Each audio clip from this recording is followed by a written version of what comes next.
This channel does not promote any violent, harmful, or illegal activities. All content provided by this channel is meant for an educational purpose only. 4 মাস হয়ে গিয়েছে। মেয়ের ন্যায় বিচারের অপেক্ষায় রয়েছেন। সেই ন্যায় বিচার কবে মিলবে জানেন না। মঙ্গলবার সুপ্রিম কোর্টে আরজিকর মামলার শুনানি 3 মাস পিছিয়ে যাওয়ার পর তিলোত্তমার বাবা মা বলছেন তারা হতাশ হয়েছেন। তবে লড়াই ছাড়ছেন না বলে জানিয়ে দিলেন তাঁরা। একই সঙ্গে সিবিআইয়ের বিরুদ্ধেও সরব হলেন তিলোত্তমার বাবা মা।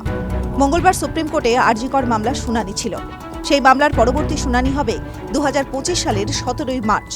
শীর্ষ আদালতে মামলার শুনানি 3 মাস পিছিয়ে যাওয়া নিয়ে তিলোত্তমার মা বলেন, হতাশ কিছুটা হয়েছি, তবে আশা হারাইনি। আশা হারালে তো মেয়ের বিচারই পাবো না। লড়াই চালিয়ে যাব। আমরা এখন মিনিট সেকেন্ড করে দিন গুনি।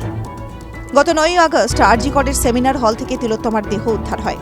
ঘটনার 24 ঘন্টার মধ্যে এক সিভিক ভলেন্টিয়ারকে গ্রেফতার করে কলকাতা পুলিশ। পরে কলকাতা হাইকোর্টের নির্দেশে মামলার তদন্তভার গ্রহণ করে সিবিআই। এদিন সিবিআইয়ের বিরুদ্ধে সরব হলেন তিলোত্তমার বাবা। তিনি বলেন, আদালতে দাঁড়িয়ে যে এত সহজে মিথ্যা কথা বলা যায় সেটা দেখে অবাক হয়ে যাচ্ছি। সিবিআই আদালতে বলছে, আমরা সবসময় বাবা মার সঙ্গে যোগাযোগ রাখছি, কিন্তু আমরা তো কিছুই জানতে পারছি না। সিবিআই বলেছিল আপনাদের জানিয়েই চার্জশিট জমা দেব, কিন্তু কিছু না জানিয়েই সিবিআই শিয়ালদা আদালতে চার্জশিট জমা দিয়েছে। কয়েকদিন ধরে মেসেজ করে যাচ্ছি কবে সাপ্লিমেন্টারি চার্জশিট দেবেন, কিন্তু কিছুই জানাচ্ছে না।